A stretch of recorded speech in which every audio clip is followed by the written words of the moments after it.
So my sister and I were both born in December. We're both December babies. My parents apparently just got randy during the springtime, and then 9 months later, here we came. Think about that.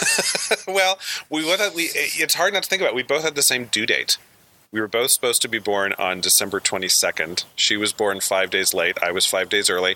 So my birthday is on December 17th, smack in the middle of the holiday season. Yeah, you are. Everyone always asks me, like, did you even have a birthday growing up, or did it all get smushed up with Christmas? I'm like, no, my mom did a really good job of making sure that my birthday was my birthday, and I had birthday gifts that I could open on the 17th, and that was like a big thing. When I got older, she started to say, you really want that expensive thing? How about we just wrap it in? And I'm like, yeah, because that's what I want. So that, I thought, lucky me, right? Because they're close enough, I can actually get cool shit on my birthday. So I make it a point of doing kind of something fun for my birthday every year if I can.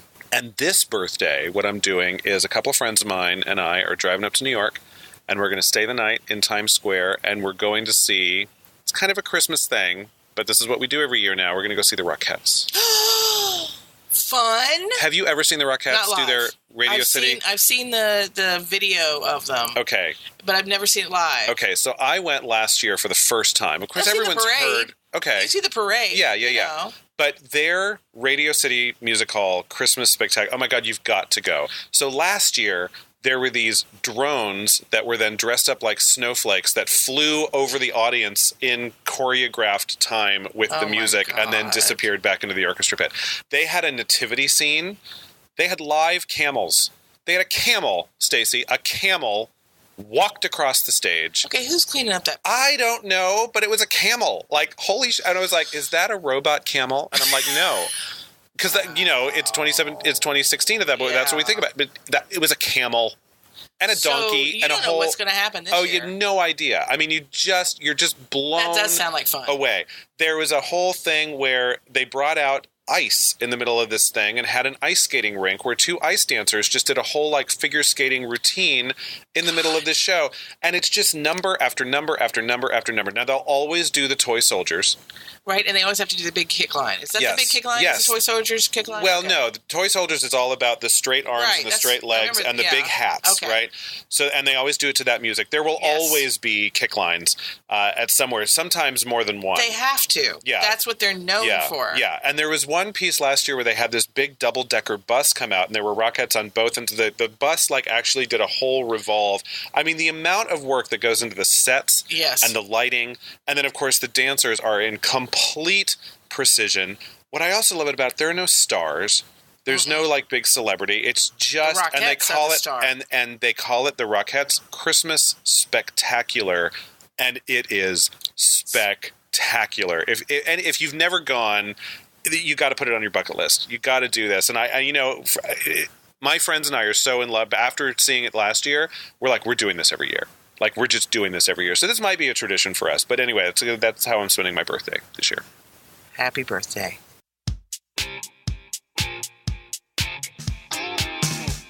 When the chaos of popular culture makes your brain hurt, you really need belief in the form of a transfusion of analysis and humor.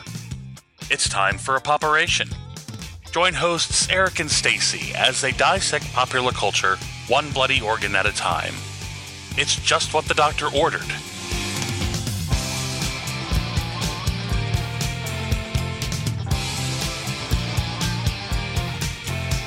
Hello, this is Poperation. I am Eric. I'm Stacey. And this week we're talking about Academy Award winner Halle Berry. Now, that's a little private joke between Stacey and I because we're going to say why. Because we just watched a bunch of, we've seen a lot of her films. We've seen a lot of her work, and we're going to talk about that.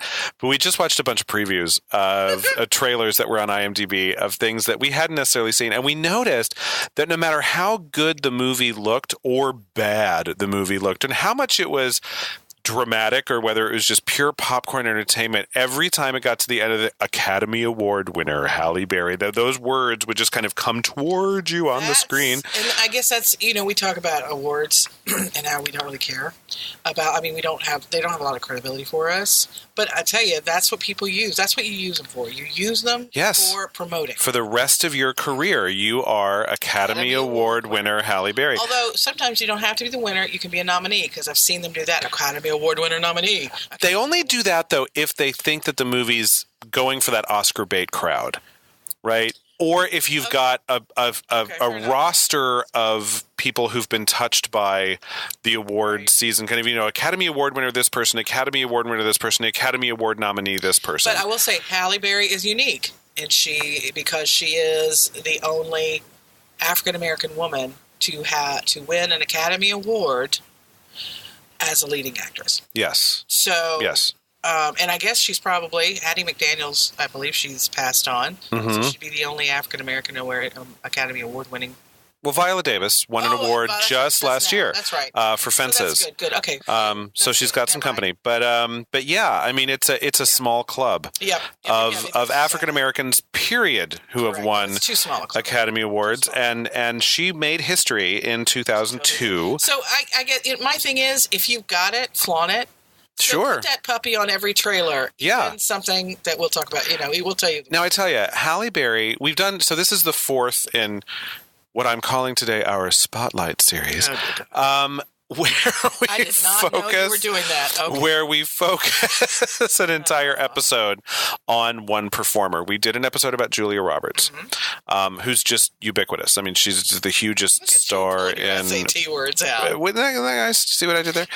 Words. Then we did Kevin Kline, who I just feel is the most underrated amazing performer of our age. He's underrated, but everybody will say that. It's like everybody knows. Yeah, but when you say who are brilliant actors, you think De Niro, Pacino, Dustin Hoffman. Like Kevin Kline doesn't immediately come to mind because, as we discussed, he makes it look so easy. Yeah. He just makes it look so easy, even when it's not. Then, just a little while ago, because she turned 92, we focused on Angela Lansbury for a show. And so this is our fourth time doing this. And we picked Halle Berry. And Halle Berry, different from those, let me just say, Julia, Kevin, and Angela have made stinkers in their lives. They've, anybody who's had a career has had some films, TV shows, whatever that plays that are better than others. Yes. Always. Halle Berry is this completely beautiful, gorgeous, incredibly talented. I think, though, that in some ways her beauty sometimes is so distracting. We don't get how talented she is. Correct. That's not a statement about Halle Berry. It's a statement about how fucked up our society is. That becomes so important when we look at women in this industry. But she is just stunningly beautiful. Have you ever heard, Stacey, of the golden ratio? No, I thought you were going somewhere else and I was going to slap you, but no, I don't. Where do you think I was going, and where did you think I was going to slap you? No, I didn't want you to go there. I'm not going to go there. Well, you kind of brought it up in this very kind of violent way, and now I'm a little distracted. Anyway, the golden ratio is this way that you can measure a person's face. And you take all these measurements. So how high is your forehead compared to the rest of your face? Or how far apart your eyes are compared to how far the tip of your nose is, the top of your forehead. All these measurements you take. Asymmetric stuff. Well, it measures symmetry, but it also measures just placement of features, right? And it seems to be this thing that transcends culture, where the higher your score, and your score can go anywhere from 0 to 10 on this golden ratio measure, the more conventionally attractive you are. To American society. No, to like all over the world, this tends to work. So really? Yes. Okay. So they've done studies on people's faces, and they've shown that people who have higher scores on the golden ratio tend to do better in small claims court than others. They tend to do better in job interviews. They tend to, so there's got some validity behind this, right? The highest scoring celebrities in America on the golden ratio are Brad Pitt and Angelina Jolie, as you might expect, because they're just impossibly gorgeous people. Halle Berry's right behind Angelina. She's got a score in the mid-7s, which no one gets. I mean, hardly anyone gets above 8. So 9 or 10 are just unheard of because faces are different and they have. I would put Halle over Angelina. I probably would too, but I'm just saying according to the scale that has been created. But nonetheless, Halle Berry has one of the highest scores on the golden ratio thing, which is a measurement. Supposedly, it's a fairly scientifically based measurement of beauty. She's so if you needed science to back this up, which we really didn't, but she's gorgeous. She was first runner-up in Miss USA. Was she really? She was. Not only that, she was 6th in Miss World. Okay. She was the first African-American entrant in the Miss World. Really? But yes, in the 80s, she was... I had no idea she had the whole pageant thing behind her. So, yeah. But, of course, she's gorgeous. You look at her and she's you don't need anyone to tell you. But, gorgeous. But I just wanted a little scientific credibility behind that. When I just say she's gorgeous, there's just, You like bringing in science. I'm a science guy. So, I'm a coastal elite. You are. Who drinks lattes. You totally. Yeah. But the thing is, you're right. Sometimes that the way that she looks gets in the way of people recognizing that she's also pretty talented. Yes, very, very. And I was telling somebody that we're going to talk about her, and they said, but is she any good? And I said, okay, I don't think you can judge acting talent on the box office or even the critical acclaim of movies all the time. Yeah. You know what I mean? And I think that's what this person was doing. Well, we were talking earlier off mic about a film that's come out recently that has been pretty panned by critics, and the director came out and said, yeah, we had to cut out some scenes that were pretty crucial to the plot. It was a very funny moment, but not really for anybody who's in that movie. Yeah, it's kind of sad. But I mean, the idea is that, you can be, as an actor, as an individual actor, you can be wonderful in whatever you're doing. And if they put the film together and the score is wrong, if the lighting is terrible, if the hair and makeup are awful, I still think Bette Midler should sue whoever put her makeup on at the end of For the Boys. Yeah. Cost her an Oscar, as far as I'm concerned. I mean, that's just, stupid. My comment was, well, she's made some interesting choices, and some of them weren't great choices in scripts she's done. But as you made the point, sometimes the script that you get as an actor and you read it and you say, I like this, I want to do it, you sign on. Yep. And then they bring in new writers and they change things, or then it comes to the editing or the directing. Yep. And you're right. At a certain point, you don't, unless you're the producer. Yep. You don't have control. And you hear about actors on set saying, I don't really feel comfortable with the way this is written. Can I say this instead? And so people just are, a screenplay is not like a stage play in that the words are not sacrosanct. The text is not. And scenes you're going to film and they're going to get cut. Yeah. And a lot of times you see deleted scenes, and most of the time in good movies you go, I see why they cut that. Exactly. But they filmed it just in case because they might need it. Better to film too much than too little. But nonetheless, you're right. You can't necessarily judge an individual actor's level of talent by the films. Now, if you've seen them on stage a lot, that's a little easier because that's that's a moment in time where they are just the performance is a little bit more raw. But editors, cinematographers, so many other people have input. We say some of this just because when people are going, oh well, what has she done? What has Halle Berry done? They think of some of the flops. Yep. And I think that's unfortunate because she is very pretty, but that does not negate the fact that she's actually quite talented, and we have some examples of those. And the movie that I'm going to make fun of the most probably in this show, and I will make fun of it. Oh, I will mock it mercilessly. She was very good in.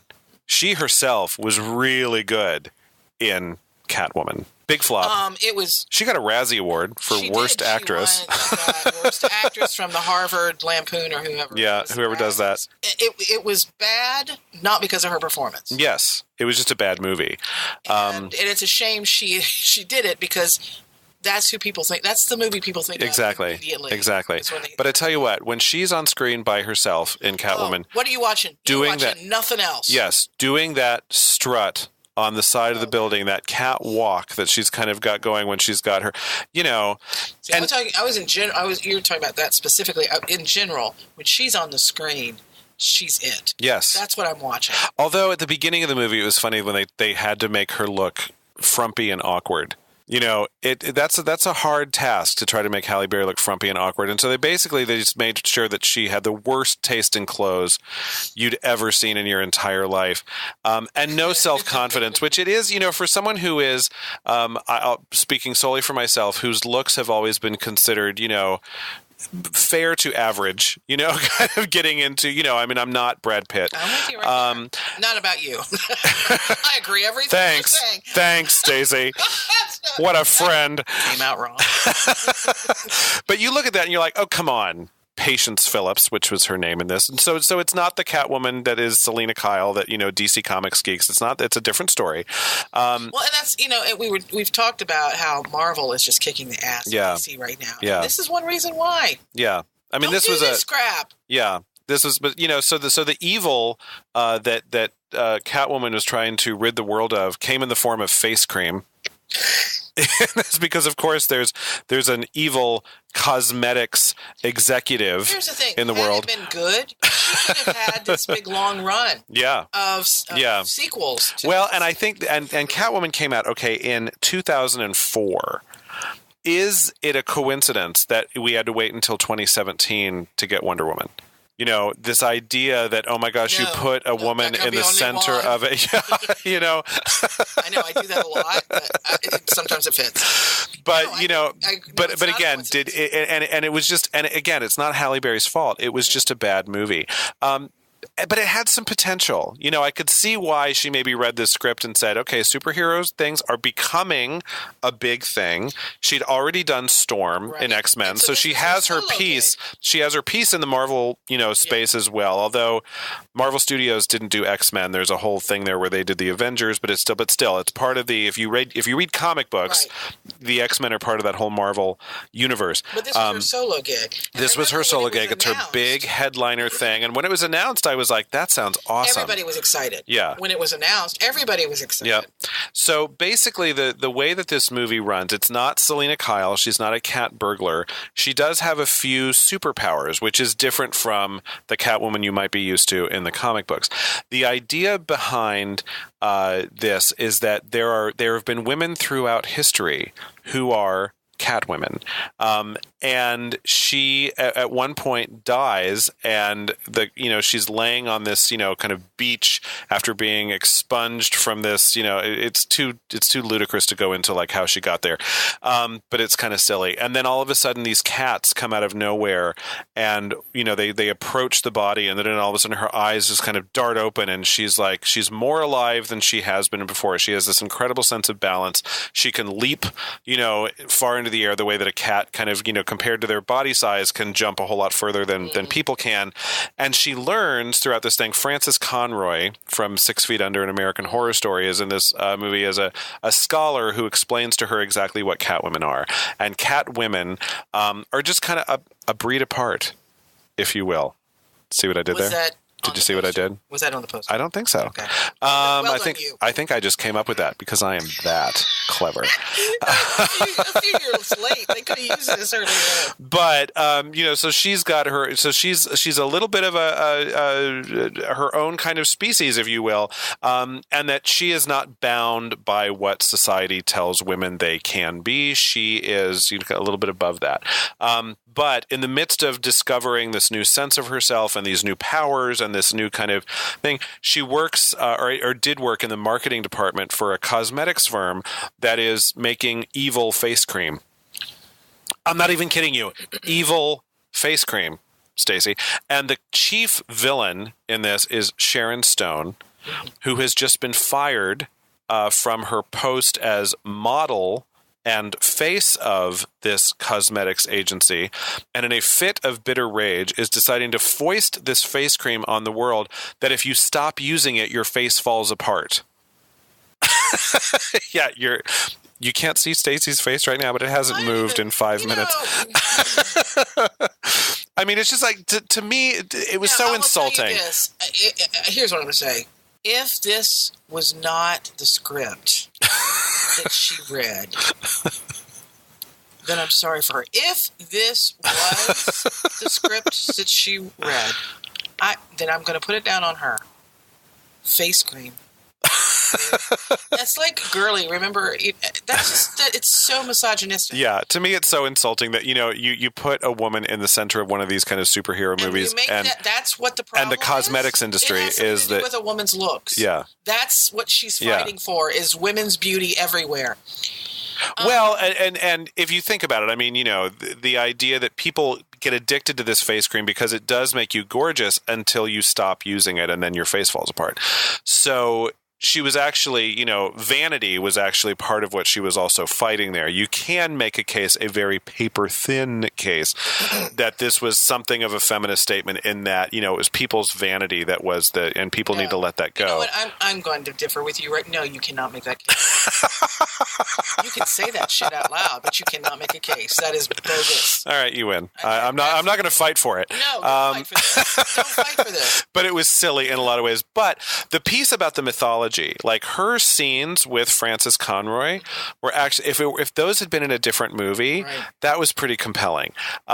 When she gets into the leather outfit with the big cat ears and struts along the sides of these buildings and then just kind of falls off the building and lands on her feet the way that cats will, though that's pretty hot. The fight scenes are actually, she looks great while she's kicking ass.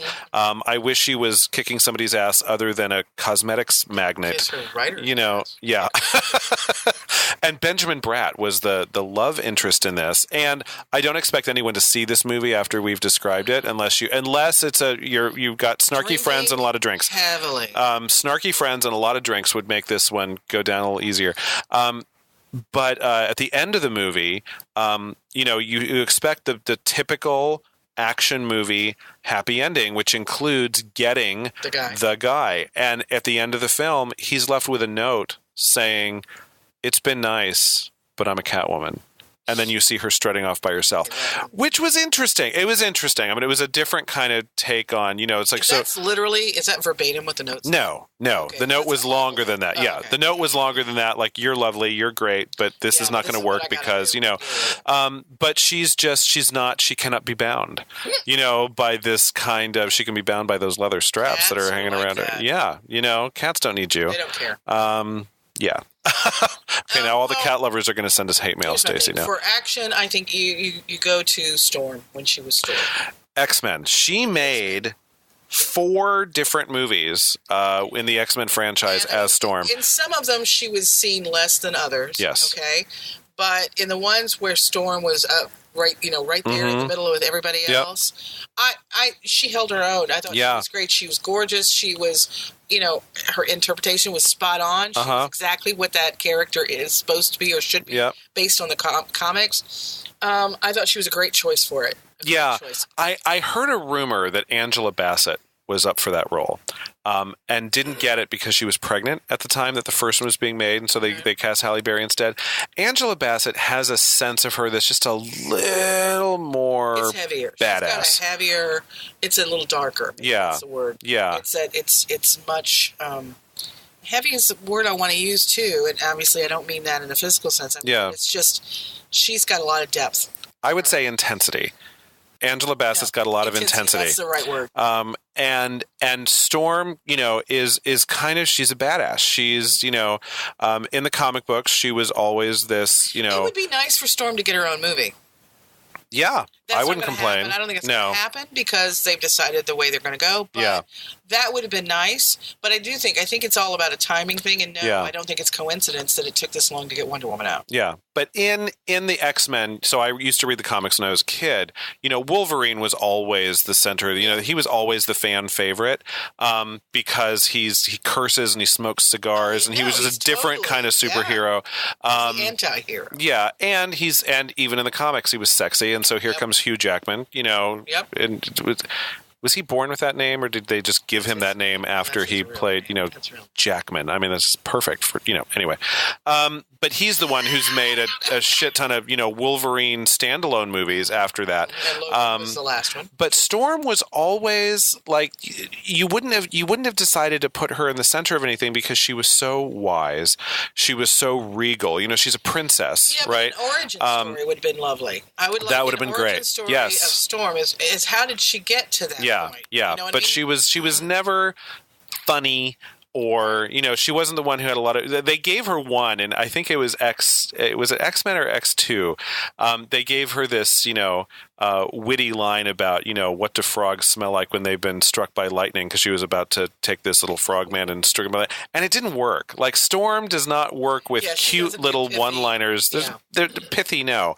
But she's badass, Right. And she is she has this regal bearing to her. It would have been a very different Storm had Angela Bassett. Yeah. It would have been a very different Storm. I don't know that it would have been better. I think it would have just been different. Yeah, I think so. I really like Halle in this role. Yeah. And it was, it's just very fun to see her doing that because she does a lot of dramatic roles. She does, and she's good at them. But the idea is that we know her best from, from X-Men and from her biggest bomb, her most infamous bomb, rather, Catwoman. She is identified very much with that superhero genre. And just little side note, in the action world, she was also a Bond girl. Yes, she was.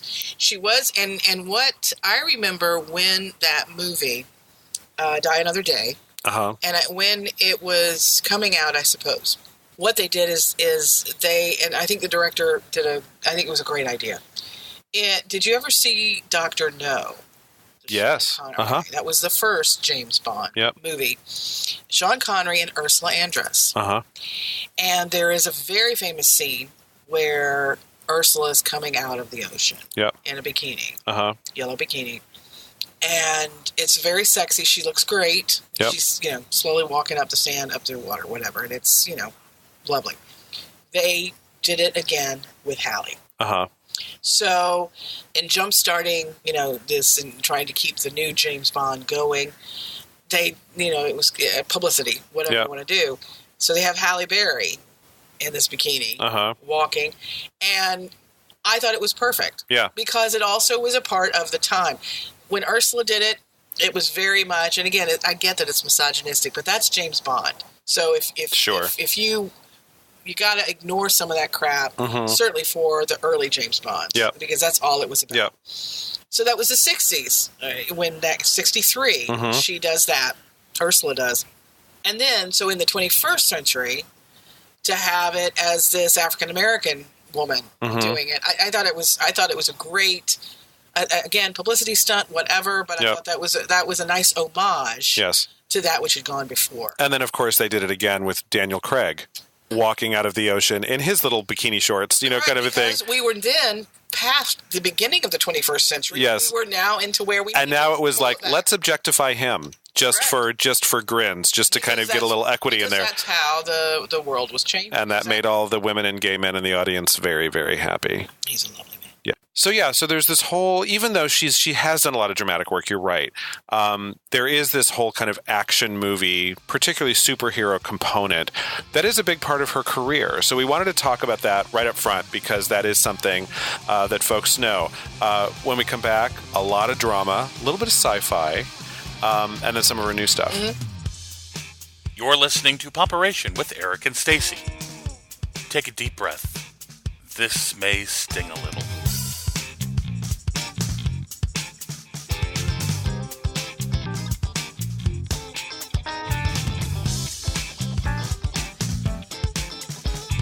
So we're back. We're talking about Halle Berry.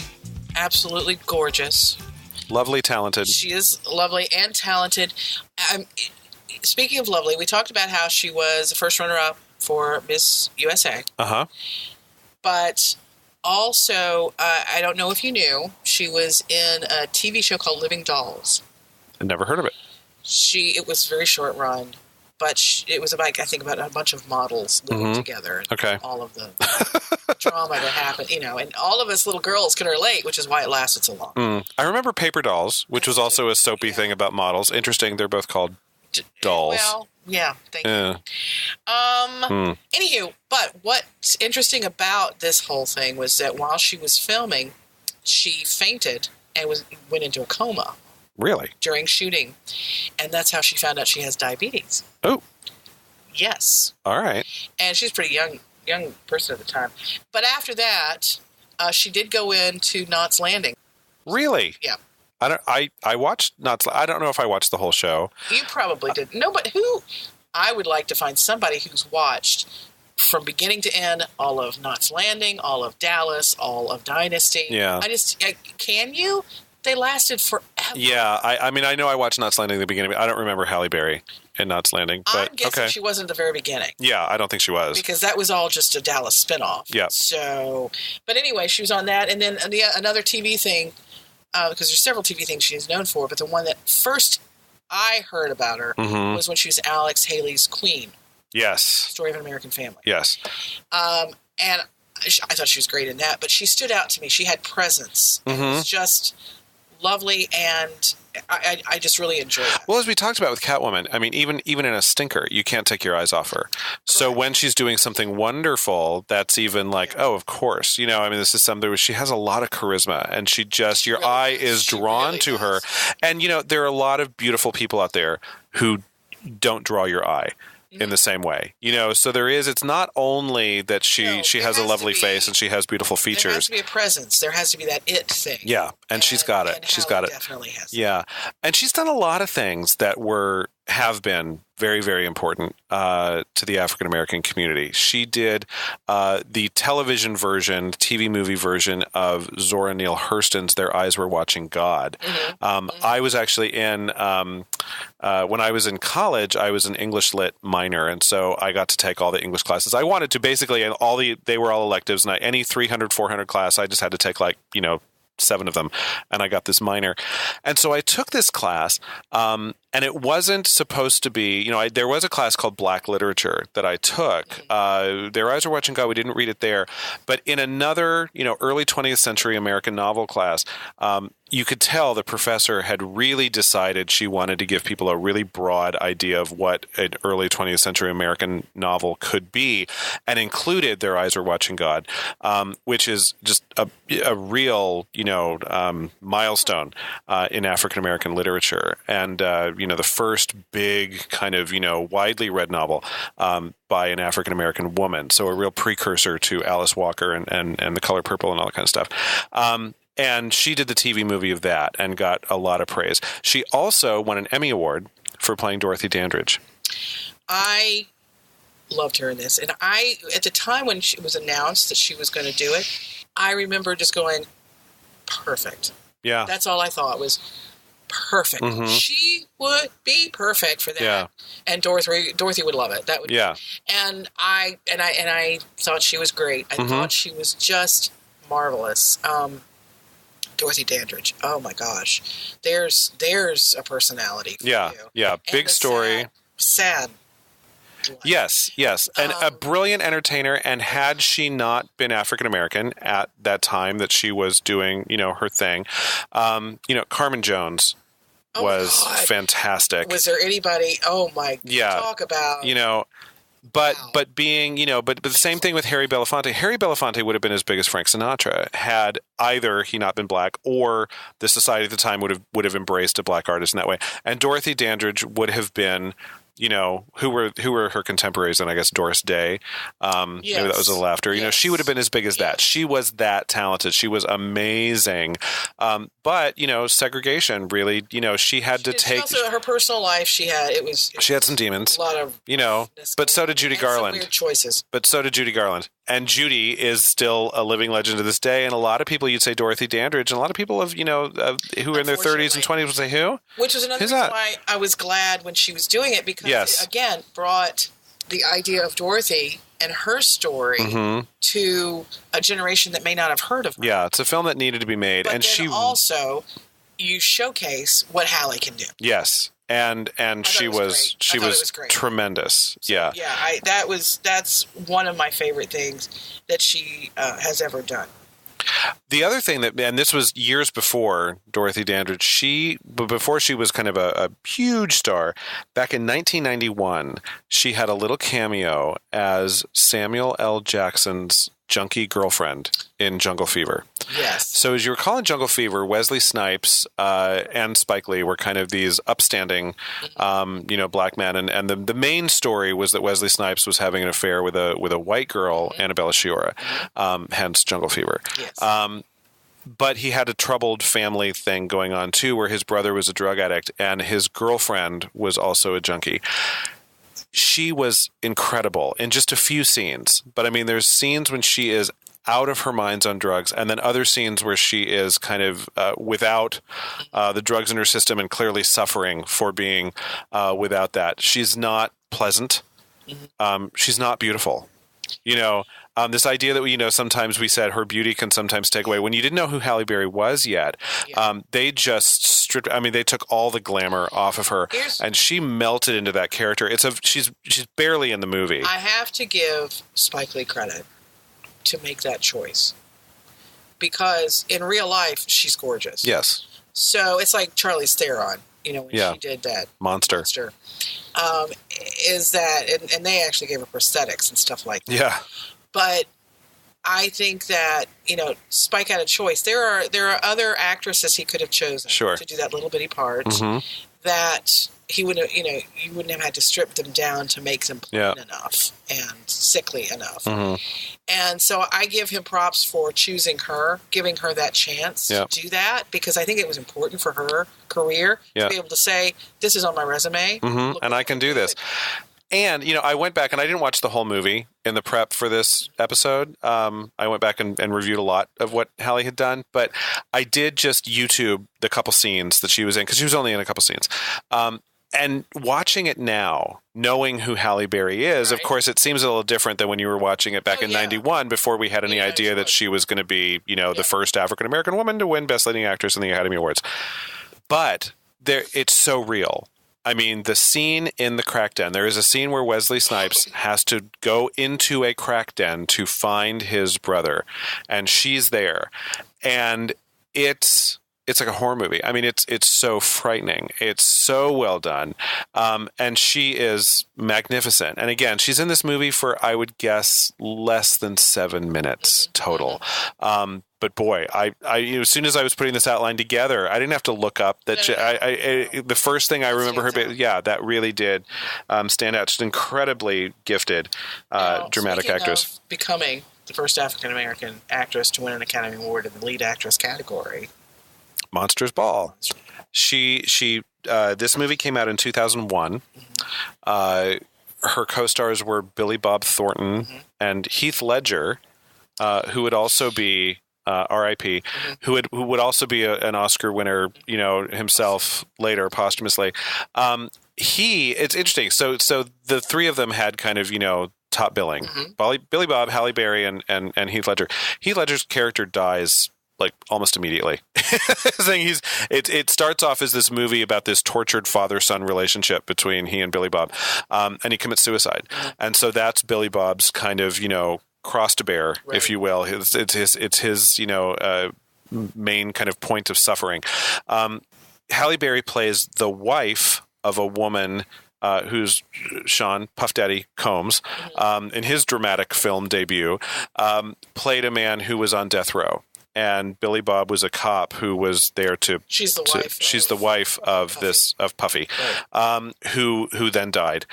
So that's kind of her initial, you know, piece of pain. And then she also has a child who dies halfway through the film. And the big kind of her Oscar reel kind of scene is when she is talking with Billy Bob. She has no idea that Billy Bob Thornton is the man who was there when her husband was executed. All she knows is he's this friendly cop who's helped her out. And her son has just died on top of everything else. And she is remembering, and her son was fairly heavy and was kind of a binge eater, and was talking about the candy that he would hoard, you know, and as she's talking about it, she's laughing, but she's laughing through tears. And she's, you know, it's all of these really complex kind of emotions kind of flooding over her. And it evolves into do you call it a love scene? Do you call it a sex scene? Critics had a hard time what they're going to call this. Exactly. And the line she keeps saying over and over and over again is, I need to feel good, make me feel good, which is kind of, I guess, her invitation to Billy Bob Thornton to get it. And to top it off, Billy Bob Thornton is a horrible racist. Right. And here he is having sex with / making love to, however, it's a complicated movie. You know, this black woman. And at the end of the movie, nothing is declared. You know, he doesn't get down on one knee and propose, but they're together. And they're just, you know, and maybe they're together for another week, right. You know, or maybe they're together for the rest of their lives. They leave it open. I think it was an intelligent choice to leave it open because this movie asks a lot of big questions and doesn't answer any of them particularly well. But I think that's smart. Hollywood bow ending would not have worked. A bow on the top of it saying, and it's HEA. Yeah. Couldn't, no. Yeah. But she really did come through. I mean, We've talked before about awards, you know, but I still watch them and I still do pay attention. You know, when the nominations come out, I still follow them. And we talked about this in our very first show. You know, we like them even though we hate ourselves for liking them so much. So with all that context, I will say she earned every inch of that Oscar. She was magnificent in this movie. And I don't even remember who her competition was that year. I didn't look it up. But I don't care. It doesn't matter. You know, from now till the end of time, when she has a movie trailer, it will always say Academy Award winner Halle Berry, and she earned it. She deserved it. You know, if I look at Academy Award winners, most of them deserved it. Sometimes they don't necessarily deserve it on the movie that they won it for. Often they don't win on the movie that they deserve it for. Sure. I think that, you know, like, for example, Meryl Streep in Sophie's Choice, I don't care whether she had won it for that or not, she always deserved to get an Oscar because she did that. Yeah. And she did win it for that. Right. But I'm just saying one of them for that. Yeah. But I'm saying there's Halle Berry, I believe that was this as well. Whether she had won, she certainly deserved to, but I just think that this is that role that you go, yeah. That's who she is. That's what she can do. Yeah. And, you know, it's interesting because, you know, we talk about what she's done. I will say, and I sometimes think that, you know, how your life is off screen, your experiences affect your interpretation and when you're acting. We've talked about, you and I have done the play Love Letters about, 5,000 times. But about as many times as Liam Neeson has done Taken. Yes. We have done Love Letters. That's so true. By A.R. Gurney. Taken by A.R. Gurney. That would be a funny play.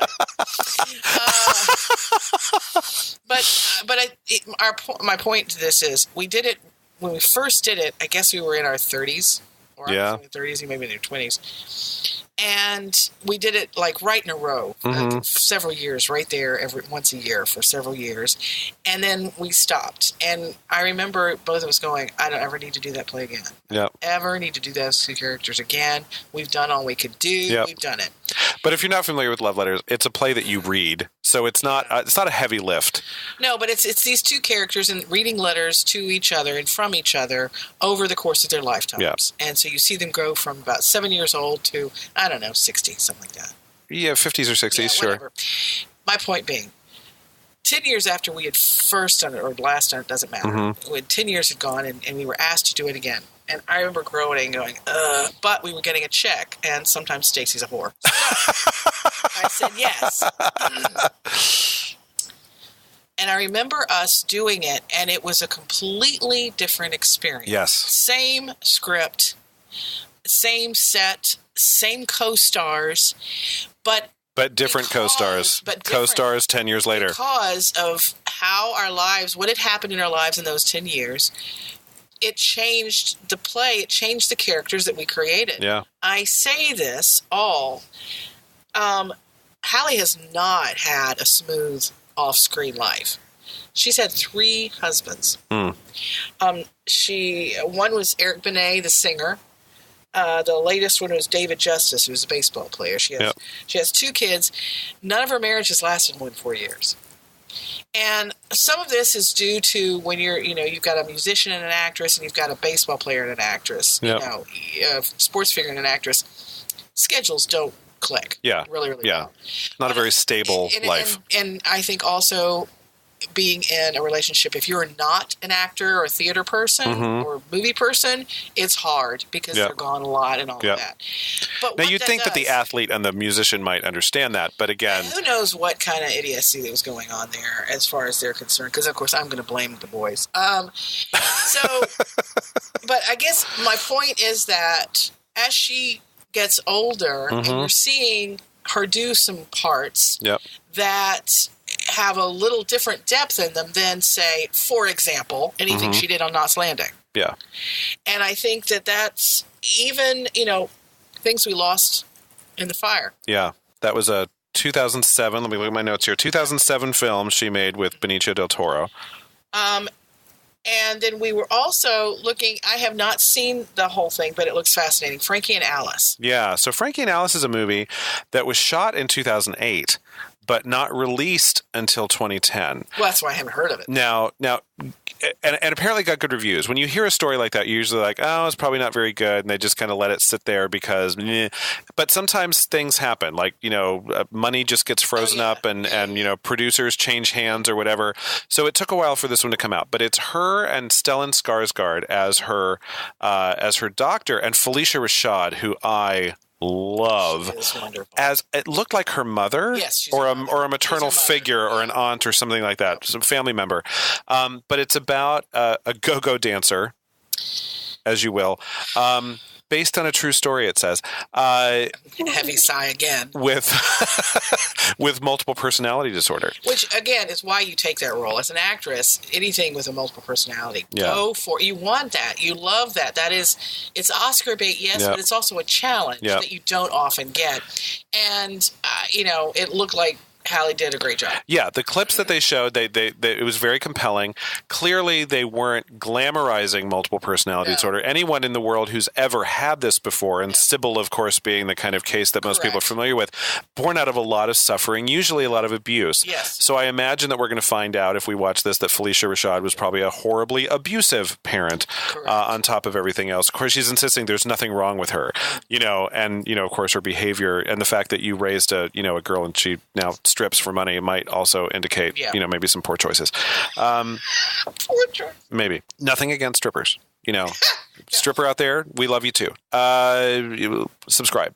But, so Felicia, probably some abuse going on in her childhood as well. And the preview seemed to, the cliched scene where she's in the fetal position, hiding all of her naughty bits in the shower, as the shower just runs on top of her and she's crying. We know what that indicates. This is a dramatic performance that, she's going to unearth a lot of suffering. But it looked really good. And apparently the critics liked it. Yeah. But again, these are some of the newer stuff that she's doing. And so she has been, experienced life and putting that toward her acting. She's also got some things coming out this year. She does. She totally does, which I actually, some of them look really exciting. Well, okay, one that just came out, I think it's already out, is The Kingsman, the new Kingsman. The Golden Circle, yes, it's already out. Yep. And I haven't seen it, but I want to see it because I did enjoy the first one. Had some issues, especially with the very, very, very ending of it. Didn't care for that. Okay. But, and if you've seen it, you know what I'm talking about. All right. But I'm looking forward to this, and I'll be honest with you. And one of the reasons I'm looking forward to it is Halle Berry. Okay. Because I like the fact that she's in it, because it was an all-boys club, for all intents and purposes. And I like that they... Do we know who she's playing? She's one of the American version, the Statesman. Okay. And so she's on the American team. Okay. But she's part of the team. She's not like some... The American version. Okay. But she's not the girl. No. Okay. She's one of the action people. Okay. So this is one of her action Great. Okay. So there's also one... called Kings that we couldn't find out too much about. There's no trailer on IMDb, nor could we find one on YouTube. But it's her and Daniel Craig. Speaking of Daniel Craig, Bond and a Bond girl reunited, even though they were never together, I don't think, in the Bond movies. No. Pierce Brosnan was her Bond? Yeah? I think so. Okay. Maybe. I don't know. Doesn't matter. Go on. Doesn't matter. And that's about, it takes place in Los Angeles in 1992, and it's kind of before and after the Rodney King riots. And so it's kind of how this family's life has been impacted by racial tension going on all around them. And then finally, there was a film starring Academy Award winner Halle Berry. Keep in mind, all of the trailers that we find for her now. All say that. But we called this one Taken Part 278. Yes, we did. But what they've done is they've taken Liam Neeson out and they've put in Halle Berry. Yes, so she is the mom. It's called Kidnap. What does that tell you? Yes, of a young boy. Yep, like a 7 or 8 year old boy. Yeah, who is just taken. See what I did there? From a playground, and there's this creepy blue car that he gets shoved into, and she goes after him, and it looks like the whole movie is like an extended chase scene where she's trying to get her son back. Yeah. But just this whole action. You took the wrong kid. That's her line. That's the last line of the trailer. Yeah. Is her looking like Liam Neeson and saying, and screaming at the top of her lungs, "You took the wrong kid." Yeah. So she has a bat or something at one point. I mean, it really is Taken, but Halle, in a little twist on Taken. But I mean, that's and again, I think that to an extent, that's kind of where that's what's going on right now. I mean, we talked about Bruce Willis has a death wish. They're revamping that, so it's not that far fetched. Yeah, because that's where society is right now. Sure, it's feeling frustrated, and so vigilante is kind of the new it word. Yeah, and so she goes, there's a scene in the trailer where she goes to the police station and says, my son has just been kidnapped, and they say, wait right here and we'll take a report. And she looks up at the wall and there's all of these missing posters for children, and she says to herself, that's what they all did. They waited, and she runs out of the cop car, gets back in her car, and takes the law into her own hands. Correct. And that's what it is, and I think you're right. I think there's an appetite for that right now. We don't trust our institutions too much these days. We'll see how it ends up. Which one of those three ends up being what people remember 2017 for Halle Berry as. But I guess my thing about is that I do think that she is she's relegated to that whole, she only does flops category. She's pretty, but she doesn't do any good movies. Yeah. And I think that that's not fair. No, and it's not true. It's not accurate. But unfortunately, people, and honestly, it's Catwoman. It's fucking Catwoman. That's what everybody remembers. Yeah. And that's not fair because that's not all of who she is. Yeah. And I think that's what we wanted to just kind of spot. We're going to come back in a moment, and we're going to talk about probably my favorite Halle Berry film, and I wouldn't really call it a Halle Berry film. It's an ensemble movie. She's part of the ensemble. She holds her own, and it's a really interesting movie. All right. When we come back. Open wide. It's your prescribed dose of Popperation with Eric and Stacey.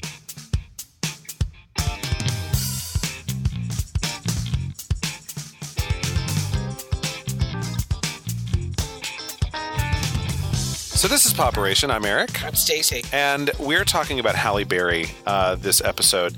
And, it's like a lot of things. We decide to highlight a performer in one of these episodes, and then we go back and we just kind of do our research and watch some things and rewatch other things and see some clips here and some trailers there. And you begin to form opinions about these actors you didn't even know you had. And I wanted to say one thing before you get into your favorite thing of Halle's, that she did have a TV series that was on for 2 years, 2015, 2016, or 2014 and 15, called Extant.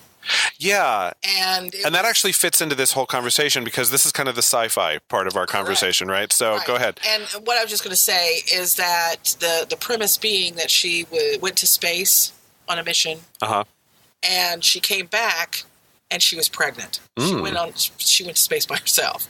So then, is she having an alien baby? Dun dun dun. But that was the whole premise of the series. And but that was, again, I think that. And who produced that? Some big name, Spielberg. Yes, that was Spielberg. Okay, Spielberg did. Yeah. Okay. You know how he likes aliens? He likes them aliens. Spielberg does. Okay. Close Encounters of the Third Kind. E.T. Yeah, what was that voice though? That took me by surprise. I'm kind of swimming. But point being is that one thing I do like about her is that she's not scared of TV. She doesn't go. No, she doesn't discriminate. She's like, if it's something that's interesting and I want to do it, I will do it. Yep. And so I think that what's fun is that she will do either movies or TV. Yep. And I was excited when she was doing that series. Again, it was just 2 seasons. Yeah. Well, TV's been good to her. I mean, Dorothy Dandridge was Correct. TV. Their Eyes Were Watching God was TV. Is how she got her started. Sure. So she's got nothing against the boob tube. What's your fave? So my favorite is this movie by the Wachowskis. So the same folks who did The Matrix. And it's called Cloud Atlas. And the book, I belong to a book club, and the folks in my book club read the book before I joined the book club. So I have not read the book. But the book is a series of stories that takes place throughout human history. The recent past, it doesn't go back more than about 300-400 years, but then extends millennia into the future. And so it's all of these stories. And basically the book starts off with the oldest story and tells half of it and then stops, and then just skips to a new story and tells it, and then it doesn't really end it, and it just stops.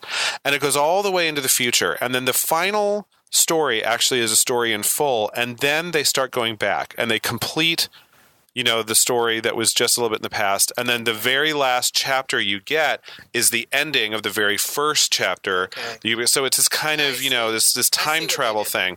And when they made the movie, they just decided to jumble them all up.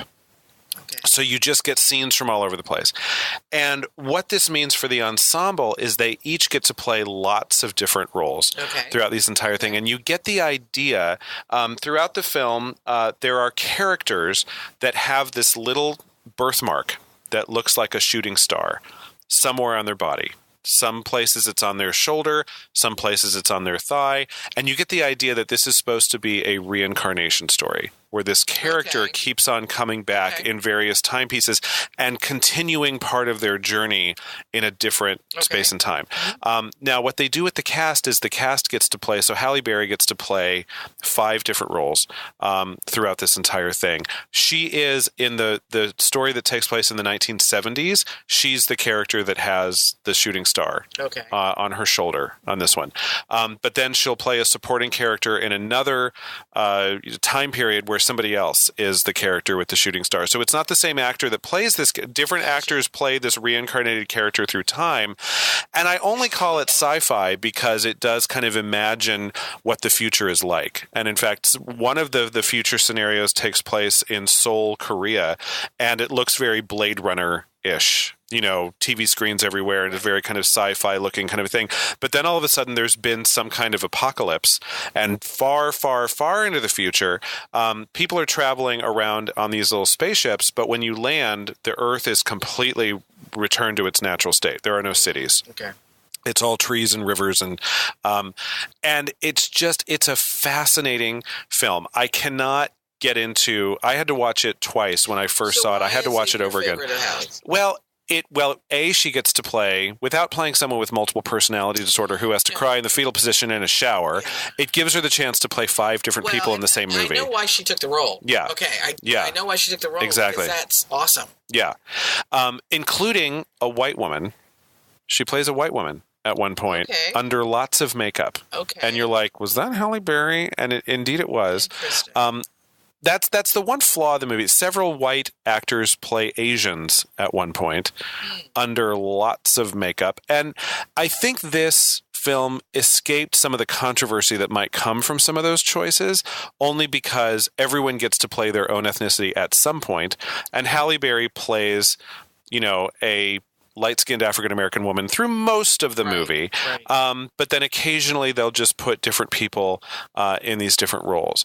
But in the scene where she is kind of that main character, she's an investigative journalist in the 1970s trying to get to the bottom of a mystery where people have died at the hands of this nefarious corporation, and she's trying to learn exactly what's going on there. And it's this particular kind of secret that folds itself all the way through all of these different stories. It's way too complex to even try to get into, what it is, but it's a brilliant kind of creation of a universe.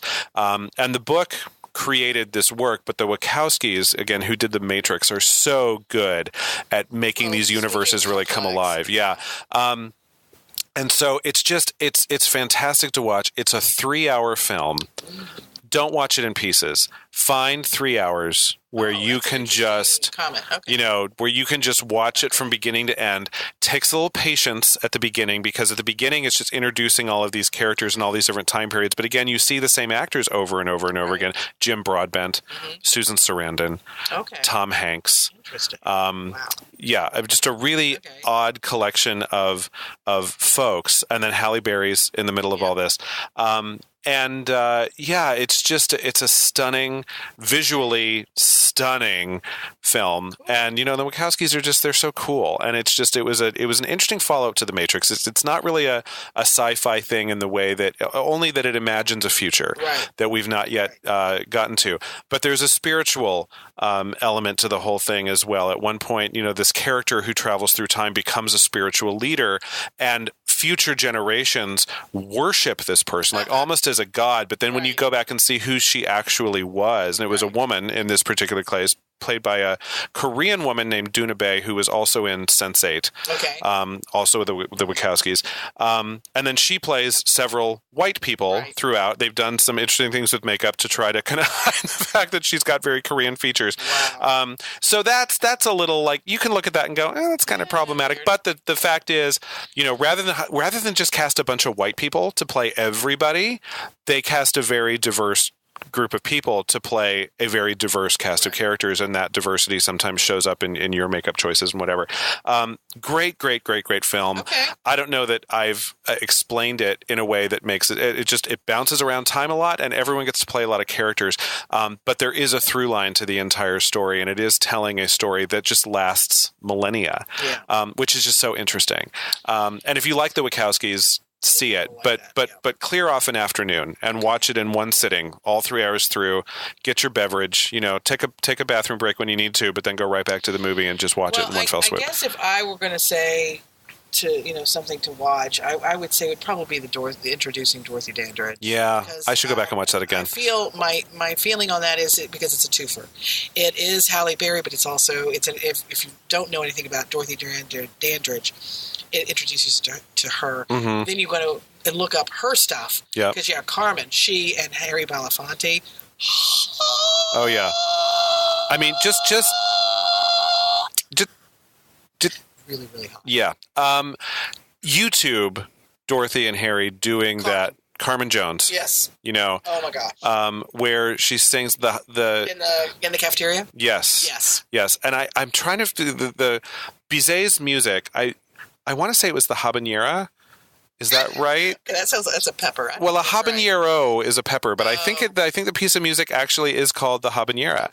I think it is. I'm going to feel like a fool if it's not. But anyway, that's the do do do do do do do do do do. You know it. So they jazzed it up for Carmen Jones. So Carmen, is the opera. Carmen Jones is the jazz musical version, and Dorothy. That's my thing. If you've never been introduced to Dorothy Dandridge, this is a lovely way to see it because Halle does such a lovely job. And then when you see Dorothy Dandridge on film, you know who that is. Yeah. You know her story. You know who it is. Story, but you also go, oh yeah, that's why they cast Halle Berry. Yeah, it's perfect. And that's why it's worth making a movie about her so that people will know who she is. Yes. Yeah. Yes, so that's. I mean, I think that Halle takes a bad. She gets a bad rap. She gets a bad rap. That's it. Because she's only colored by Catwoman, and that's not fair. Because she does all sorts of different things. She's also not just Monsters Ball. Mm-hmm. And she's not just Storm. And she's not just Liam Neeson, with a vagina. She is... I don't know whether. Let's not turn that one into a hashtag. Actually, let's just not. Let's not let that be trending. Can you do Liam Neeson vaginaed? Is vaginaed? Can I? Let's say no. No, let's say no. I'm gonna make a command decision on that one. That's a no. I'm just thinking. How do you do that? Hashtag vaginaed. Past tense, but verb. Okay, moving on. Yeah. But I guess she's all of those things, not just one of them. Yeah. And I think that we need to not put her aside and say, oh, she's only, Boomerang with Eddie Murphy or the Flintstones. Right. She played Sharon Stone was the name of her character. Yes, in the Flintstones. She played the hot secretary. Well, yeah, and then there was that movie Swordfish she made with John Travolta. We didn't even get into that one. That's the thing is that people are, put her, they're like, oh, well, and they can list all of the bad crap. Yep. And they're forgetting a lot of the good stuff. Yeah, that's my, final diagnosis, if you will. I think that... And there's a lot of good stuff. Look. And I would also say, even in bad movies, she's pretty good. Catwoman had so much wrong with it, but I watched it I'd never seen it before. I watched it for this because I knew we had to talk about it. And when there were scenes that didn't involve evil face cream, she was actually, you couldn't take your eyes off her. She looked great in that leather suit. She's got that it factor. And she knows how to play a scene, and she knows and she did do awkward and frumpy at the beginning of this movie. And then more comedies. That's I'd like to see a couple of romantic comedies. I bet she'd do it really well. Oh, I bet she would do it really well. Yeah. Oh my gosh. She would be, if nothing else, I don't know if she's going to play verbal comedy the way that, so I don't know if that's her skill set. Maybe that's why we've never seen her do that. I'm guessing she hasn't been offered. She I don't know why. She'd be perfect. It sounds like a dream come true. Yeah. But she could certainly do the romantic angle, and I bet she would be. Because so many comic actors, the really good ones are the ones who know how to play things straight, even when they're a ridiculous situation. If the situation were ridiculous, anything that Katherine Heigl did when Katherine, please, when she was still popular, any of those movies that she did, Halle Berry could do kicked its ass. Yeah, no, I would have enjoyed it more. No, you're right. I think that they're just a nice little love story where Halle is down on her luck and meets a great guy. Could be a really interesting place to go. But yeah, I have to say I have a renewed respect for Halle Berry after looking at a lot of her work in preparation for the show, and I'm just going to go on record that I'm a fan. Yep. I'm a fan. That's Poperation. I'm Eric. I'm Stacey. You've been listening to Poperation with Eric and Stacey. Check out our website at poperationroom.com for links to our blog and other extras. Don't forget to subscribe to Poperation via iTunes, iHeartRadio, Stitcher, Google Play, YouTube, and other podcast locations. You can also follow at Poperation Room on Facebook and Twitter. Music provided by purpleplanet.com.